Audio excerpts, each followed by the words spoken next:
Hello, everybody. Good evening, and thank you very much for being here. My name's Dr. Atin Goel. I'm a GP at Roselawn in New Malden and have been here for 14 magical years. Next slide, please. So I'm going to be talking about bowel cancer and screening. So bowel cancer is one of the most common cancers diagnosed in the UK. We diagnose about 41,500 cases each year, and it's the second biggest cause of death from cancer in the UK. I think the most sort of take-home message that I want to put through is that caught early, it's treatable and potentially curable. Next slide, please. So I'm going to start a little bit talking about the risk factors for bowel cancer or colon cancer, which is synonymous. There are a number of things that we have in our control or aren't necessarily on our control that can increase one's risk of developing bowel cancer.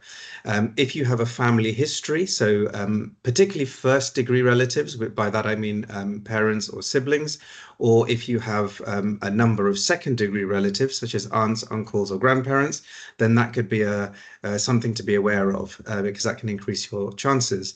There are certain genetic conditions that can increase your risk of developing polyps in the bowel, and they can turn into cancer.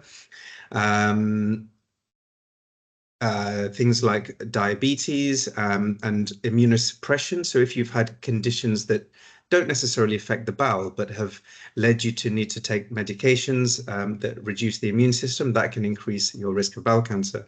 But I think the most important thing I'd like to emphasize on this slide is the factors that are in our control. And we know that bowel cancer is strongly linked to obesity, smoking, and alcohol. Our diet is absolutely crucial. So red meat, processed foods, high fat, low fiber diets. And so these are things that we can really take control of and reduce our risk in the long term. And the other thing is age. Bowel cancer is much more common over 50. And I don't know if I mentioned, but diabetes as well. Okay, next slide, please. So what are the signs and symptoms of bowel or colorectal cancer? These are some of the more common ones. So changes in your bowel habit. I emphasize on change. There isn't a normal. Everybody has different bowels, and it can vary depending on what we do and how we live. But what we're looking for is a change, a consistent change, usually of over 3 weeks. And by that I mean more frequency, diarrhea, or constipation, broadly speaking. There's a symptom called rectal tenesmus, which is a feeling that we need to go to open our bowels even when we don't, or alternatively, after opening your bowels, the feeling of incomplete emptying. Fatigue, weight loss, abdominal pain are not symptoms to ignore. And then obviously bleeding, which I'm sure I don't need to tell anybody, but either fresh rectal bleeding or noticing blood in the toilet bowl, in the pan, or in the poo itself. And the other thing that can be picked up so often on a routine blood test is iron deficiency, so low iron levels, or anemia, which is a low hemoglobin or red blood cell count. I think the take-home message from this slide really is that if you have symptoms, then go to the GP, and don't wait for screening. You must go and see your GP, and we would be very happy to check you out. Next slide, please. So this is just an illustration of a section of bowel. It's like a tube of muscle with various layers within it. I just want to use this to illustrate what we mean by staging of cancer. So before you have a diagnosis of bowel cancer, one can develop polyps, which are little outgrowths within the bowel. Polyps themselves are not cancer, but a small percentage of them can change over time and turn into cancer. Picked up early, polyps can be easily removed and cured. Bowel cancer broadly falls into 4 stages. So what we call early stage is 1 and 2. And as you may be able to see from the drawing, stage 1 affects only the inner lining, and stage 2 affects the muscle as well, but is confined to the bowel. Stage 3 and 4 are later stages. Stage 3 bowel cancer will have spread to the local lymph nodes or lymph glands. And when that happens, there's an increased risk of then for it to disseminate or seed to other organs, and then it becomes stage 4. The take-home message from this slide is that if you're diagnosed with stage 1 bowel cancer, your 1-year survival with treatment, so the chances of being alive after 1 year is 98%. At stage 4, if you're diagnosed at stage 4, that drops at 1 year to only 40%. So that just highlights the importance of catching things early. Next slide, please. So this is an infographic which highlights the importance of what we call route to diagnosis. So I'll explain that. The top blue narrow bar illustrates the 6% of cancers that are picked up through the national screening program.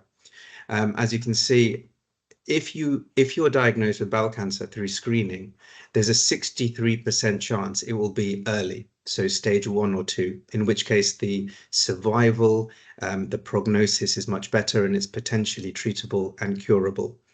The next 2 larger blue boxes demonstrate the bowel cancers that we diagnose after seeing the GP. So this is traditionally a patient who's presented to the GP with some symptoms, and they've either been referred as an urgent suspected cancer or a routine referral. Now, even through this route, the stage of diagnosis almost halves at the early stage, so that drops to 34%. And the late stage, so stage 4, goes up to about 22%. And the last bit of this slide that I'd like to talk about is the pink box, which is people that present in an emergency, so either through being ill in hospital or via A&E, accident and emergency. And this is a very poor prognostic group, so the chances of survival, the chances of treatment successfully are much lower. It's only 11% caught early and 58% caught late. So there we go. So where was I? Yeah, so my take-home message from this slide is how important it is to get screened, which brings me on quite nicely to the next slide, which is was to talk about screening. So the UK has a national bowel screening program. It was started in 2006, and we would screen individuals, men and women, between the ages of 60 and 69.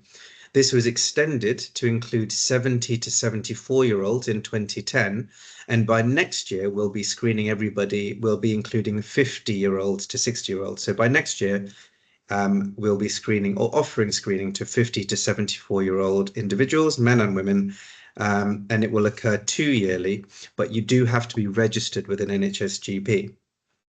In 2022, the screening program sent out 6 million invitations, of which around 4 million were returned. And of those 4 million, 80,000 were abnormal. Now, an abnormal screen does not mean you have cancer. Of the 80,000, we made 6,500 diagnoses, and 12,000 people, 12,000 individuals were placed on surveillance, which meant that they may have been found to have had some benign polyps, but they did need to be watched over time. The bowel screening test is called a FIT test. It's automatically sent to you. You don't have to request it, but you can request it if you have missed your screen. The FIT test is fairly quick. It's simple, and it can be very hygienic as well, done correctly. And it picks up microscopic, so invisible blood in the stool. It's very sensitive, so it can pick up cancer. It's very good at picking up cancer, but it also picks up polyps, which, if you remember my earlier slide, are the sort of precancerous lesions that we also like to know about and treat early before it's too late. You get the FIT test through your letterbox in a small envelope, and once you've done the test, you can return it, and it's already paid for. Results are available after 2 weeks. They will come to you by letter. And There'll either be one of two outcomes. Either it will be normal and you will have no further testing, or you'll be invited to have an appointment and a chat with a screening nurse who will decide whether you need to go on to have a further test, which is usually in the form of colonoscopy, which is a camera test of the large bowel. So that's a whistle-stop tour of bowel cancer. I'll be happy to take questions later on.